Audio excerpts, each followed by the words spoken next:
So after the XXX shooting, Tekashi went on video and said that he's reevaluating his beef and his ways and stuff like that.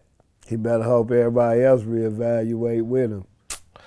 Yeah, well, because he's been kind of boisterous these last couple of years. Yes, he has. Well, you know, I hope they will. Don't let me. I just made that comment. I hope they will. You know what I'm saying? Because, you know, we got enough violence and death to take place, man. You know what I'm saying? Well, he started beefing with Chief Keef.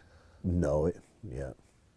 So then he shows up in Chicago and goes on O Block, which is, I guess, the block where Chief Keef and that whole crew is from. And apparently it's a very dangerous block.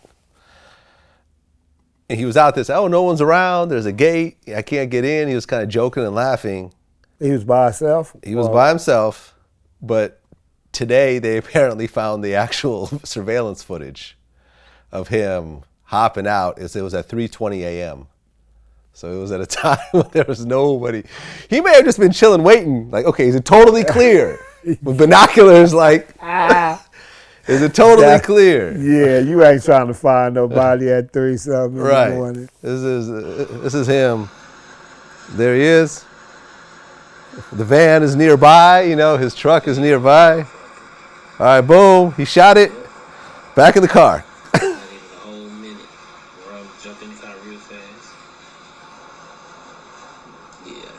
And he's out.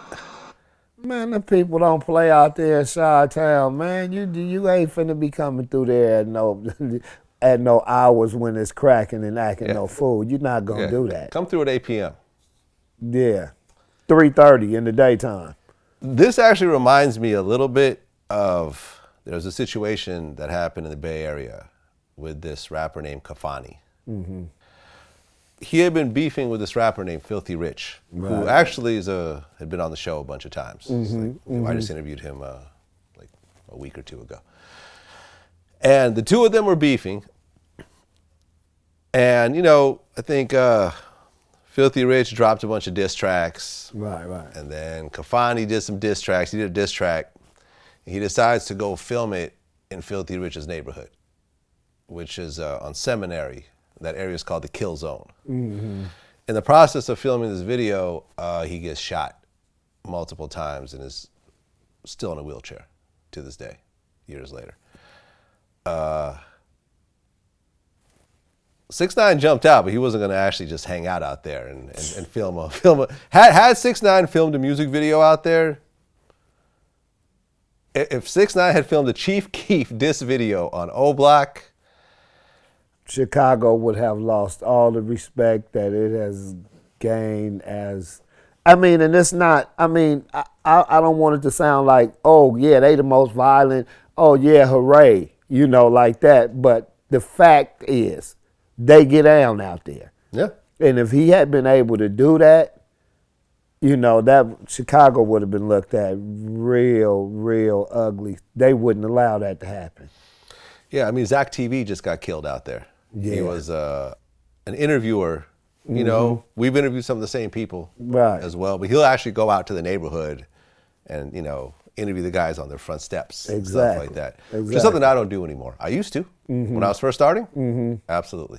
Yeah, go in the trenches. Yeah, I would go interview, you know, Lil Easy, you know, in his hood. You know, stuff like that. And he's got the gun tucked in and he's looking around as making me nervous. And, you know. You already know what environment. Right, like, okay, let me hurry up and do this interview and get the fuck out. Yeah, Chicago don't fuck around. And putting yourself in foreign territory like that, even if you have a guy with you who's giving you a pass, I don't think it's one of those things. So I mean, you gonna put snipers on the roof and all that just to go in somebody's hood and say, "Oh, I was here," and didn't nobody do nothing? I mean, the people that frequent that location, I'm sure they know you wasn't there when they was there. Like, when did this fool come through here, man? Would y'all let him come through? No one was here. So that's automatically gonna get. That's real childish, man. I hope you grow out of that, man. You don't got to get that money, man. Everybody seem to like you, your fans, all that. Get that money, man. You know what I'm saying? You need to reevaluate stepping on people's toes for nothing. Well, I had Big U interview here recently. Mm-hmm. As a friend of yours. Yes, sir. And we were talking about Tekashi, and Big U called him a buffoon. I believe that's where hip hop is right now. It's just, it ain't about the music no more. It's not about the music. It's about the attention. The attention. Yeah. You know, the people who signing these artists right now today, the labels to sign these artists is signing somebody. First thing you want to know is what your numbers look like. So how much buffoonery have you done or can you do to get people to go look at, push the like button or push the follow button? 7 years from now, he gonna still be 6'9", a kid who was disrespectful. The money is gone now. The labels have moved on to other projects. Guess what happens? People still gonna remember what he said. People gonna still remember. Mm-hmm. Ain't you the kid, the king of New York? Oh man, I was on some stuff back then. Oh no. Right. The statements always carry. It's just like a gangster rapper that's really affiliated. You know what I'm saying? You starting to get money now and fame and all that, but you still from where you where you represent. You know, so that don't. Oh, well, I'm rapping now. Everybody leave me alone. You know, I'm leading a different style of life right now. But what about these people you shot, you know, a couple years ago, or when you was with your homeboys and y'all jumped these other cats? You know, they not willing to forgive so easily. And especially now that you trying to get your life together. Now, I was probably trying to get my life together then, and you fucked over me. So, you know, it always applies. Yeah, I ran into 6ix9ine. We were at Ace of Diamonds. Mm-hmm. And he was in a section like on the same side as me, so I went over there, introduced myself, you know, met his man, Treyway, you know. Mm-hmm. They were real appreciative of, you know, all the coverage. And when I met Tekashi, the first thing he said was, "You see I'm in LA, right, blood?" And I'm like, "Yeah, I see it." And you know, so we said, "What's up?" Me and you know, exchanged some numbers and so forth. Went back to my section, you know, way on the other side of the club. And right afterwards, someone threw a bottle at him, and all hell broke loose, and they all left the club. And then the club said they're not welcome back anymore. Right, I know the guys who operate that spot. Yep. Yeah, I mean, yeah, wherever you go, you inviting that though, especially out here, you know, because you made some statements about, you know, pretty much, you know, the whole West Coast, and you know, a lot of people didn't take too kindly to that, you know, and however they gonna respond, they gonna respond. If you talk about stuff, then I don't really see it as being too serious because, you know, you're gonna be the prime suspect whenever something go down, you know? Well, Chief Keef got shot at when he was in New York, and the police are investigating Tekashi's affiliation with someone who's allegedly involved in it. Because he was in L.A. at the time, right? He was, Tekashi. but you know, hold on a second. Like that's an alibi or something, like you set that up to be your alibi or something. They go, yeah, you know the. Let me look this up real quick. Turn that into something regardless. They're saying that Tekashi 6ix9ine is a known associate to a guy who followed Chief Keef prior to the NYC shooting. So basically, the police are now kind of trying to tie Tekashi to it. Whether or not it happens, they caught the guy that was stalking him? Yeah. So apparently they have an idea about who did the shooting, and they're saying that Tekashi is somehow affiliated with it. Chief Keef wasn't hit or anything. No, he wasn't. Good. Yeah, but no one wants to be shot at either. So. No, I'm saying, yeah, yeah. I mean, it's good that he didn't get popped. Yep. Because that would have turned into something, you know. Yeah, man. Well, listen, I think, you know, this kid's on tour in Europe right now, and he's really getting it. Like, it seems like he's music-wise, you know, and I don't know if you saw the video where he took Chief Keef's baby mama shopping. I heard about it. To Gucci, and he's like feeling up on her chest and stuff like that in the video. But yeah, I didn't catch the video. I heard about it though. He was just feeling up on her titties in the video. He did the 50 Cent Rick Ross thing. He went, yeah. He took a page out of 50's rule book. Yeah, man, he's doing that.